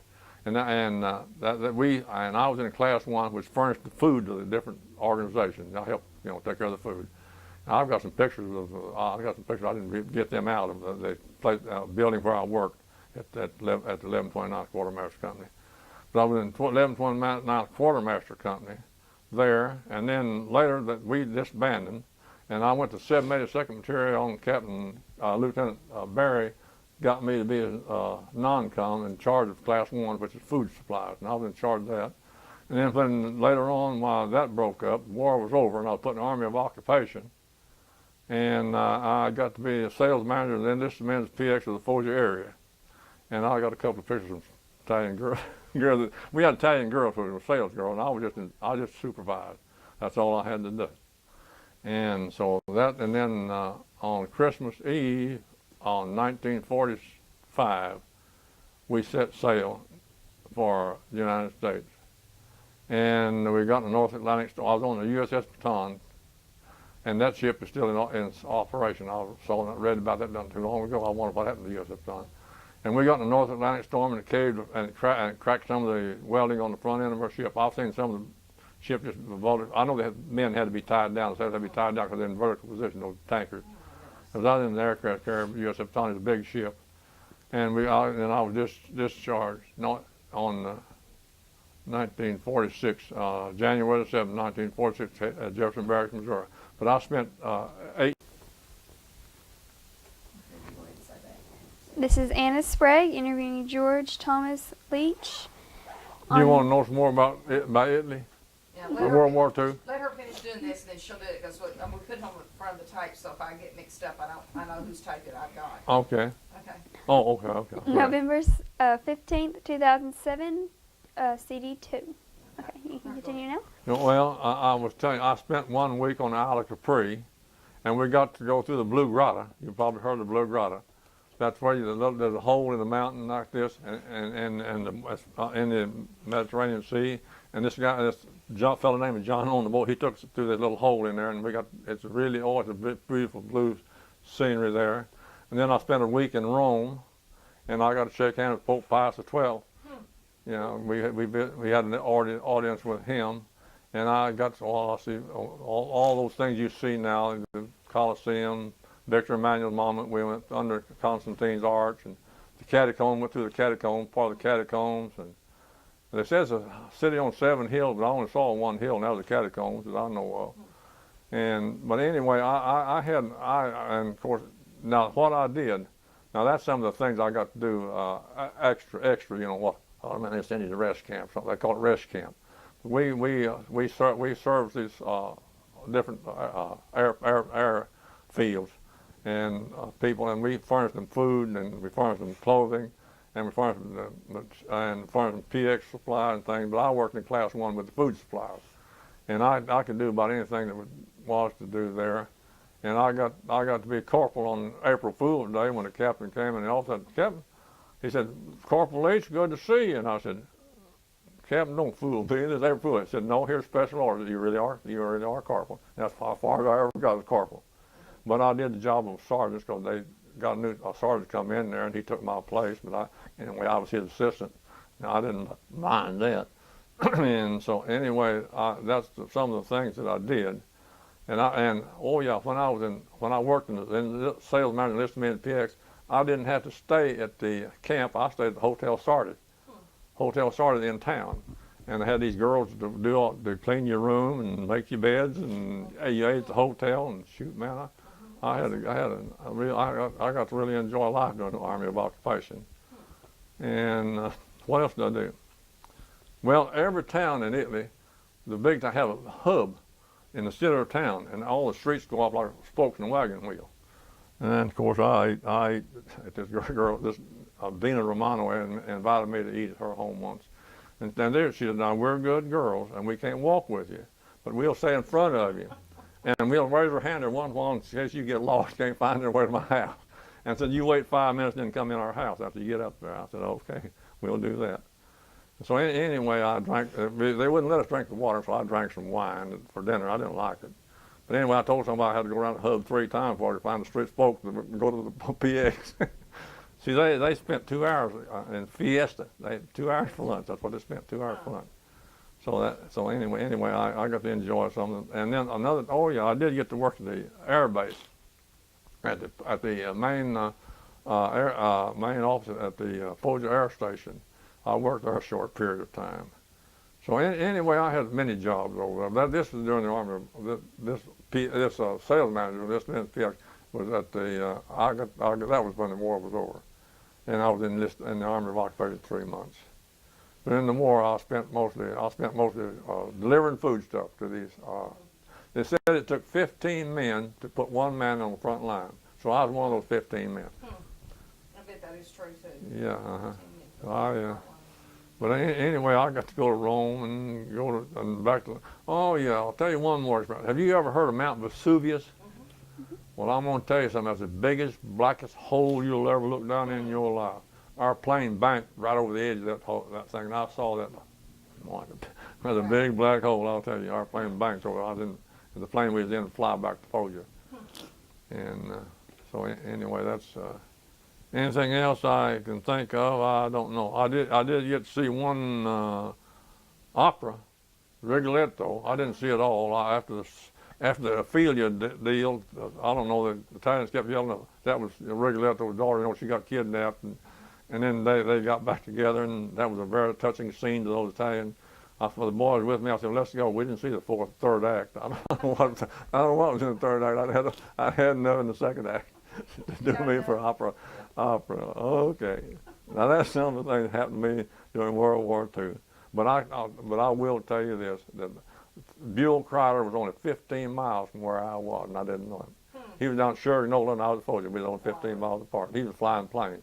But we could see these planes take off in the morning, and real early and take off, and when they come back, some of them would be missing. Some of them have holes shot in them. Some of them would have the feather props were feathered. I mean, the fellow wasn't turned, and they'd be dropping red flares. I mean, they had wounded the board. And yes, I got to see all that, and I got to see one. I got to see one thing that happened. We were out at a recreation area one afternoon, and a P-38, where it came from, I don't know. All of a sudden, we heard a motor cutting out. All of a sudden, we saw the pilot eject, and the plane fell in Foggia, the town of Foggia, Italy. And we jumped in the car and drove up there. It was only about a mile and a half from town. And there it was, right in the lawn of a big building. It doesn't touch nothing; it just was burning there on that lawn. And I never did know what happened to the pilot. I never hear about that. But anyway, the first night I was in Italy, Naples.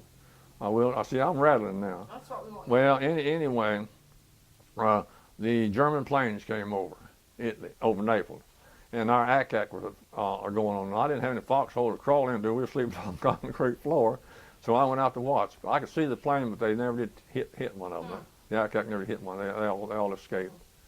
That's the only real shooting I saw. It was the first night in Naples when our German planes came over, and our ACAC. So they didn't drop any bombs or anything. Somebody said they were observing.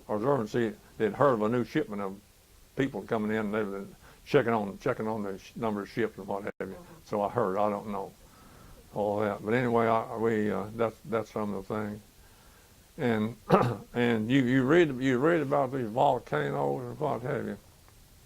While I was in Naples, I went to one. I've got a picture of it. We went this one, and this lava squirting up out of the ground like this, and you could stomp on the ground and hear the sound. You're going out of sight. I don't know how far down it was, but it was pretty high up. And they had a hot house, bathhouse there too, like they got down here in Hot Springs. So we know there's running water around close to those places. It was at this place out of Naples too. Anyway, I'm just telling you some of the good things and some of the bad things that happened. I wasn't on the front lines, and I wasn't up in Germany, but I spent all my time in Foggia, Italy. After I left Naples and went over to Bari and then Bari up to Foggia. I know we went across the mountains, and we were in a valley and it was surrounded by mountains. What we were, Foggia it was. And I know on that plane that we flew in, why it. Real rough. It bouncing up and down. I said, I bet it's going to drop at 50 feet. Man said, we're dropping about 2,000 or 3,000 feet every time the thing goes down. Those air currents up there, see. And we flew between the two mountains. They called the mountain pass. And it looked like our wings could touch the mountain on each side when we went in Naples. So those are some of the things that I encountered. I wasn't on the front lines. Except that one night when them German planes come over, that was front line. But and you have read about Casino. You've heard about the casino where that monastery was up on the hill. Well, we went through there when we went from Foggia to Rome, and that's the only pass through those mountains there. And there was not one building standing on that place. All is rubble. And that monastery was even tore up there on that hill. It was not, and we weren't allowed. They had a rope. They had a wire along the highway, and we weren't allowed. They said that the bomb. They still had bombs in there. No, mine. It's still mine. It's still mine. And I saw that. I saw some, and I saw the devastation of Foggia. Foggia was bombed pretty heavily where we were stationed. Well, so much for World War II. Except one thing, I did get acquainted with the guys who run the stationary Foggia radio. Let's see, How'd they say it? The radio station in Folger, expeditionary station in Folger. I got acquainted with them, and I got to go up and visit with them every once. They called me Roy A. Cuff because I was here. Cause I was I don't know why they did. I don't know why they did that. I don't know. Yeah, they called me Roy A. Cuff. But I got to see a man put on a play, a horror play. He was every character in that play. And he would run over to the microphone and scream, and then he wrote it in real. I got to watch that. You talk about him. I got to sit in the studio and watch them put that on. One man, he was the victim, he was the villain, he was the victim, and he was everything. One and put it on. How he did it, I don't know. That was an experience. That is funny. I'm telling you some good things that I encountered while I was over there. Okay, so much for that. How did you stay in touch with your family? How How did you stay in touch with your family? Well, how did I change your church thing? How'd you stay in touch with your family? Oh, stay in when touch you with my were- family? Well, I did it through the postal department. In other words, when I was going overseas, I told my mother that I visited some of her cousins in Virginia, and she didn't get the message. She didn't understand what I was talking about. So her daddy was from Virginia, see, Richmond, Virginia, and I was just outside of Richmond, and I wanted to let her know that's where I was. And she didn't know what I was talking about. And so anyway, I did it through the postal department, through letters, through the postal department. What was the food like? Oh boy, I ate like a king because I worked in the PX.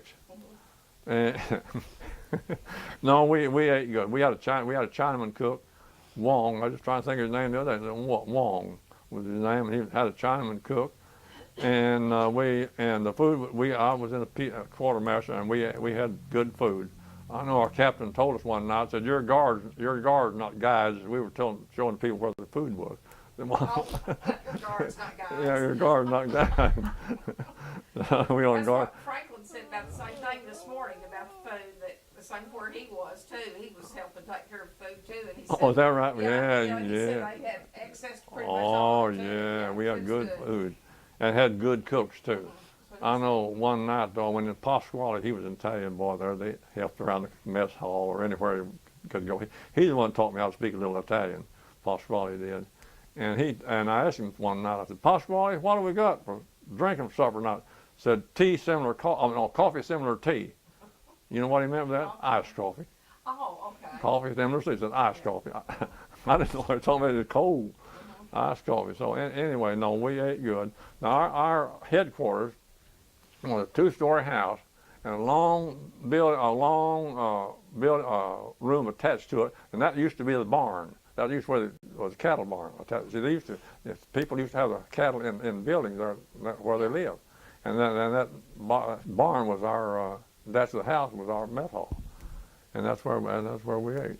And I slept in a tent right next to. See, they had food stacked on each side of a lane here, and they drove these trucks down through here, and the Italians would. You tell them how much to put on the truck. One a cost, two a Scotty. I can count to 100. That's one case in two cans. Scotty is a can and Casa is a case. So I had the Italians load these trucks. So I didn't have. I had it kind of easy. I didn't have to work too. I worked one time unloading the truck, and after that, I got the. Well, I was in breakdown. I helped. See, we had about 9 menus. And they had one man that would break down how much it took to feed 100 men. And when he was off, I worked in his job. And then the ice house, when Flowers was off, I worked in the ice house handling meat. I know it took 73 pounds of fish or 72 pounds of chicken for 100 men. And now the other, and 48 pounds of roast beef, 50 pounds of ground beef, feed 100 men. But that's all I can remember, the meat part. I don't know about the cans and stuff. I can't tell you about how many beans or corn or stew or something that did. I can't remember that. But I worked delivering that, and my tent was right there by that. And I was on, and we had to pull guard duty 2 hours every night, or every other night. That's all. See, we were short. We just had 50 men, and you had to pull guard duty every other night. And that's why I was telling you, Captain Schweitzer told us that You're guards, not guys. Which somebody said, so where do you get some good canned chicken? Well, we take it from where to get it. And things of that nature. And then one morning they said, well, George, you're on guard duty. You're on 5 to 7 in the mornings and build a fire for us. Man, it was cold. And I got a hold of 100 octane gasoline, put in the stove, Put gasoline in the blew stove. the lid off the stove. Man, they come out of that tin flying. But it didn't set anything on fire. And I didn't have to build a They fire. probably just thought it was. I didn't have to build a fire anymore. Got out of that one. Yeah, well, it was on my post. You know, all I do is walk in and pull the kerosene in and strike the match and stove. They had everything set up. And well, I didn't know, and and the other end of my guard duty was where they kept the fuel, and I thought I got the kerosene. Instead, I got 100 octane gasoline. Got gasoline. Oh, Gosh. you better believe it. Water didn't explode. The can't told. I didn't put much in it. It just blew the lid off the stove. Yeah, it just blew it. I heard it when it went off. I was walking my post. They probably thought a bomb had dropped. I guess. So we had a lot of fun in camp, and we had a day room, and somebody asked me, "Why are you in the Army?" I said, "Why, C.O. Walford run me in." What I told him, he was on the board. You know what I mean? He was, and but anyway, I volunteered because 3 days later I got my call to go, but I was already enlisted, so I didn't have to worry about that. Now I got to pick my place to go. Right. Yeah, because they just opened the Wall Ridge Army Air Base. And that thing hanging over on like that picture, that little emblem there, that's what I got from going up the Wall Ridge one time to one of their they have every year, you know, they have an air show. Yeah, I've seen that in the paper. I went, the last time I went, was that last year, Edith, when I went up there to Kalamazoo? Or year before? 2 years. Well, there's been 1 year since. Well, anyway, I got to take a Flair airplane ride. I wasn't scared this time. I wasn't scared this time. I got to take a Flair airplane ride. Okay. Now, what else do you want to know if I can hear you and listen to you? He really had a good time. Was there something special you had or that you did for good luck? I don't know. I really and truly, I don't know that anything special I did.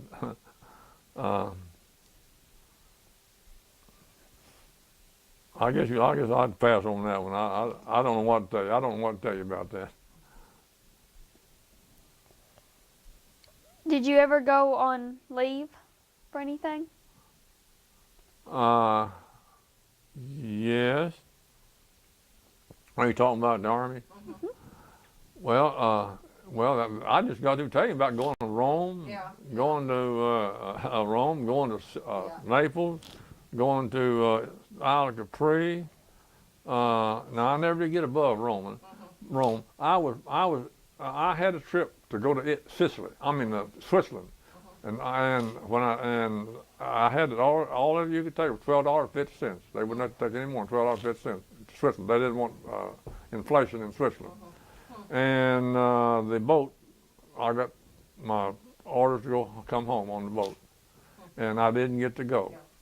And a guy, there was a boy named Adrian Hodge, was in the Army with me, and he's from Crossett, Arkansas.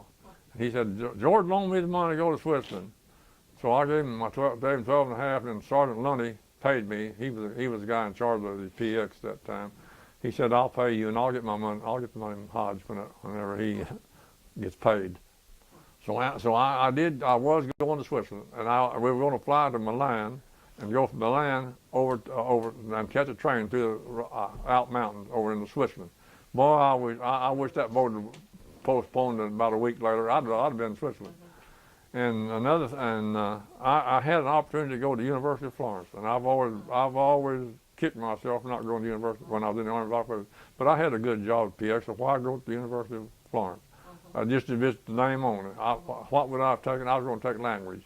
I was going to take language. What I was going to take, learn to speak a foreign language.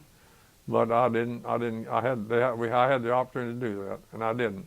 I didn't get to see the Leaning Tower at Pisa or Florence or in those places above Rome, in the Po Valley. I didn't get to see those places in the Po Valley.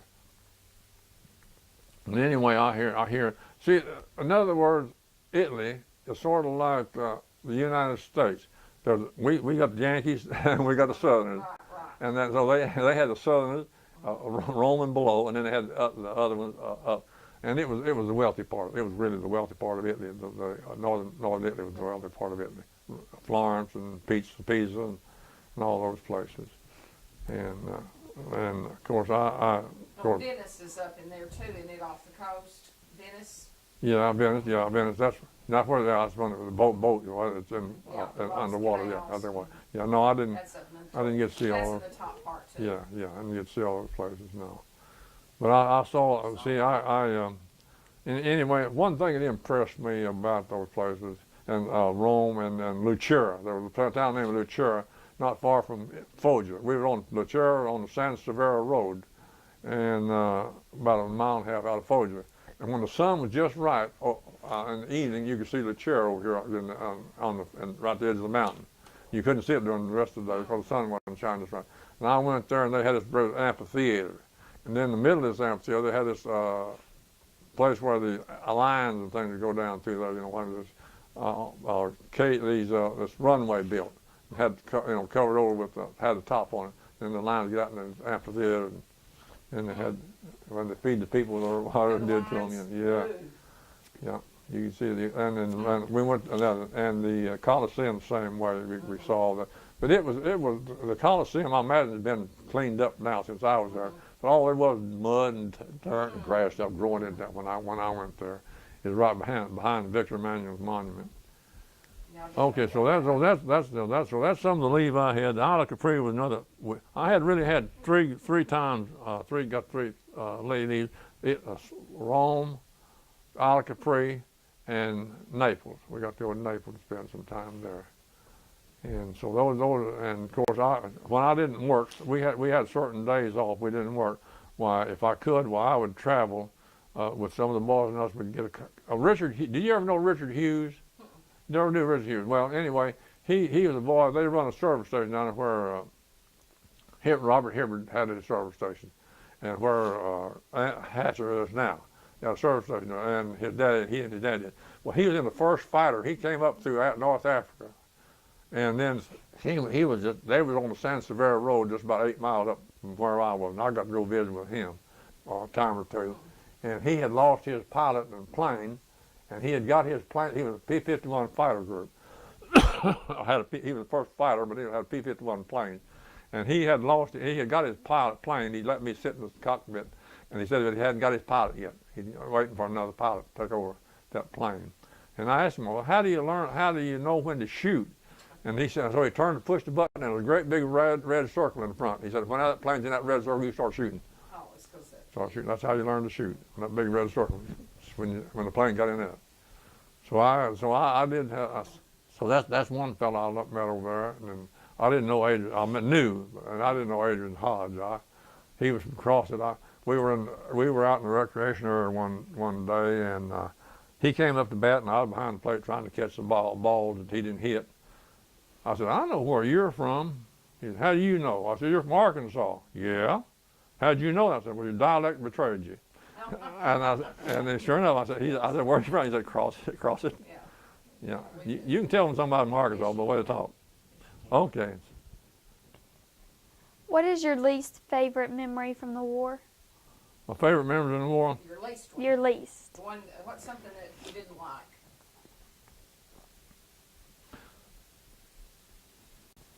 Drill sergeants. No. No. I'm going to tell you something. That picture over there on the piano, that white thing in my shirt collar, I went to honored veterans over to elementary school in Harrisburg, and I went over there to that program. And they had ROTC there. Now, who do you think the drill sergeant was? Probably a girl. How'd you know? Was it? Yeah, it was a girl. Yeah, it was a girl. No, what did I really didn't like? No, I'll tell you what I didn't like was KP. Okay. Man, but I'll tell you one thing. I liked it better than did guard duty. I pulled guard duty a time or two. That's KP. And the hardest part about KP was washing the pots and pans after the cook. He would dirty more pots and pans. See, if you worked out in the mess hall and the dining hall, when you cleaned up, well, you were through till the next meal. But when you stayed behind the cook, I know one day this cook I was on KP and this cook was frying these ocean fish. And I was getting green behind the gills. I was just about ready to lose everything I had in my stomach. He looked at me and he said, Leach, go on out there in the open air for a while and I'll cook you the biggest steak you ever ate in your life. And man, he did. He fixed me a big steak. Man, Appreciate that. yeah, I sure did. I appreciate that cook. I guess I was getting green behind the gills. I know I was getting sick. I was really getting sick. Smell them ocean fish. But that's one thing I didn't like, KP. In other words, anything from a corporal on down full KP, and anything was sergeant on up full guard, full guard duty or sergeant of the guard or something like that. Anyway, I've washed many a dish, I guarantee you, and I still can.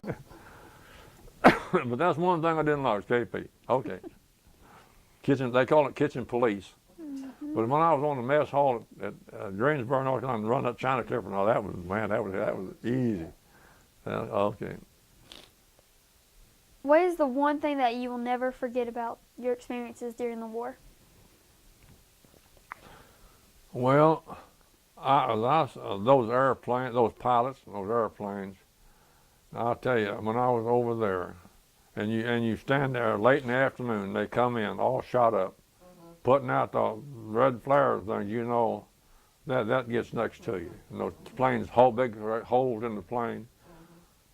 There was a man from Harrisburg Monday that was from Harrisburg. I said, "Were you a pilot?" He said, "No, I was a tail gunner on one of the bombers." There was a little turret underneath the tail end of the plane where they shot.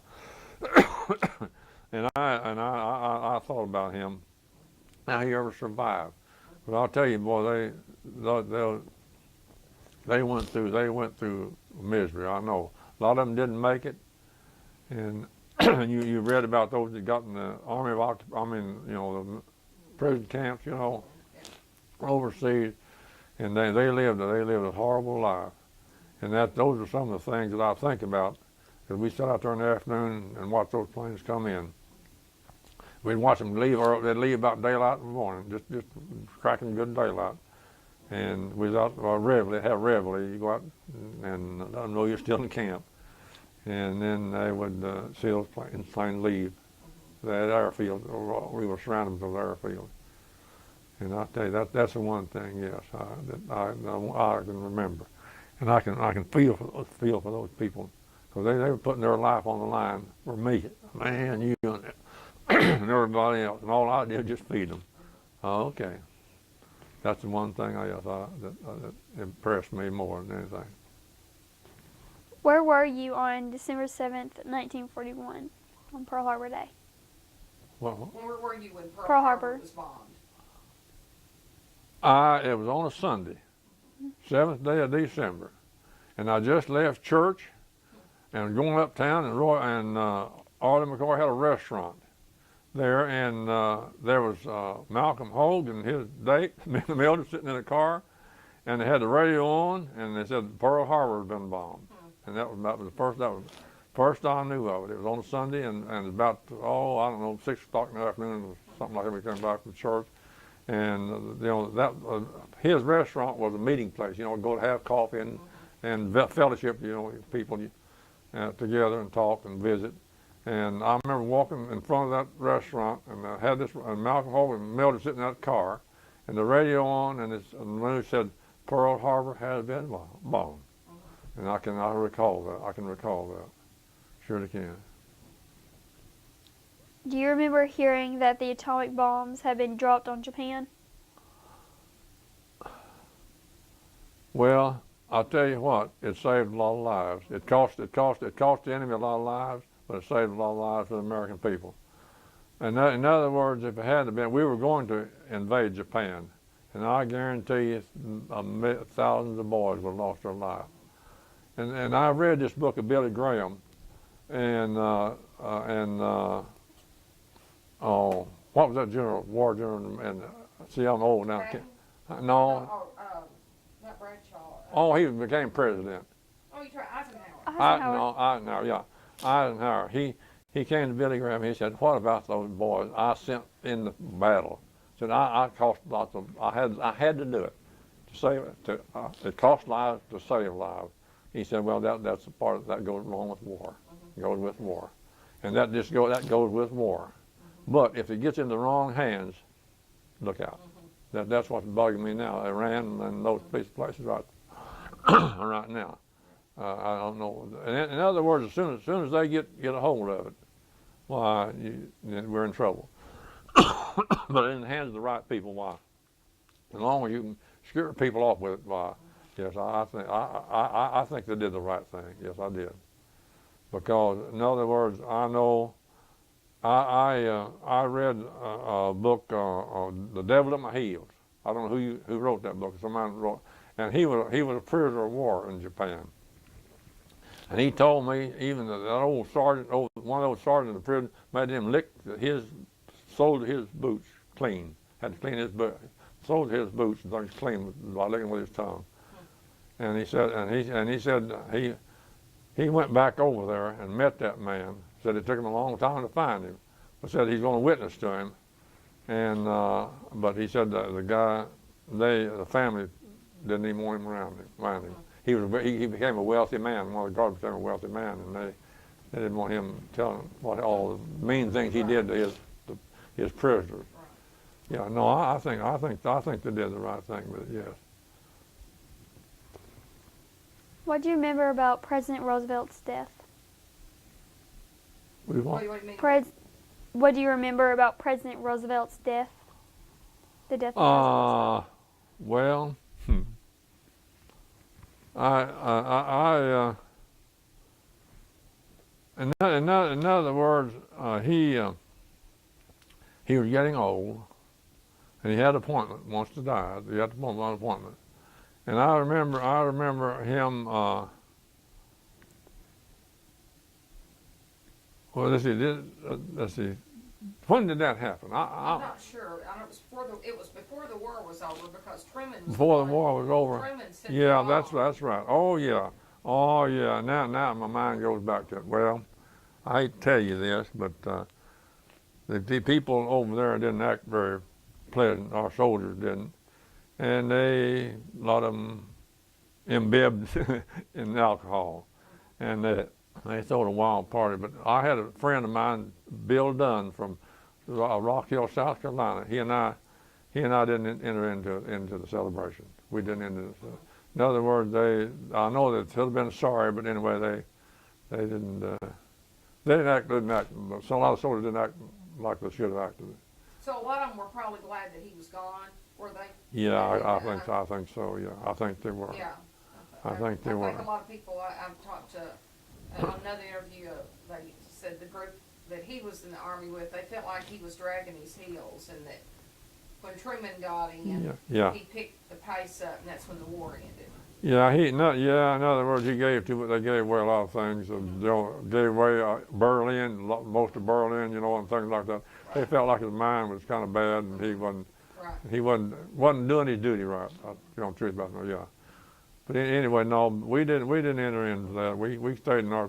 He came over. He and I sat together in the tent and talked. What we did when we was over. I was trying to. In other words, some things are fuzzy in my mind. You know what I mean? But I remember that now. Okay. What did you do in the days and the weeks after you returned home from the war? Well, I had a job. I was a rural mail carrier, and they had the job. Carl Covington, the Raleigh man, took my job for me. He knew the people because he was a Raleigh man. He filled in for me while I was gone. And when I came back, well, the first thing, I had several things to do. I had a mother and a father, and to tell you the truth, I helped them a lot. They were getting, and my daddy was getting up in years, and he was having a physical problem, and of course,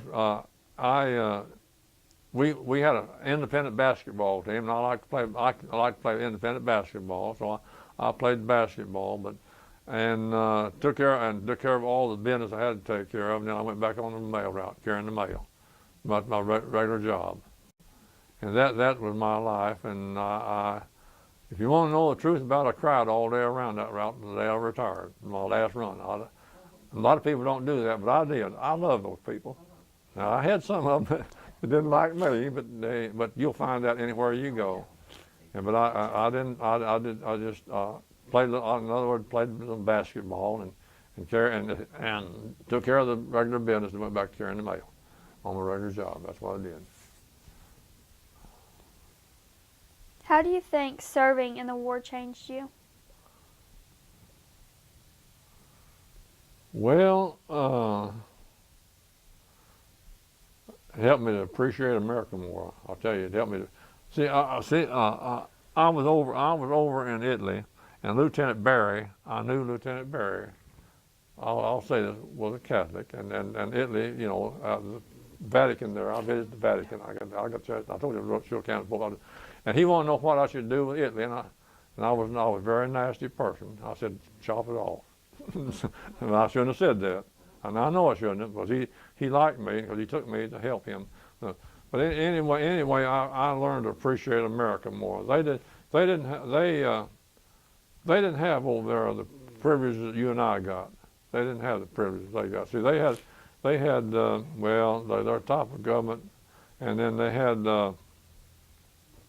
people who dictated, dictators who dictated what they could do and couldn't do.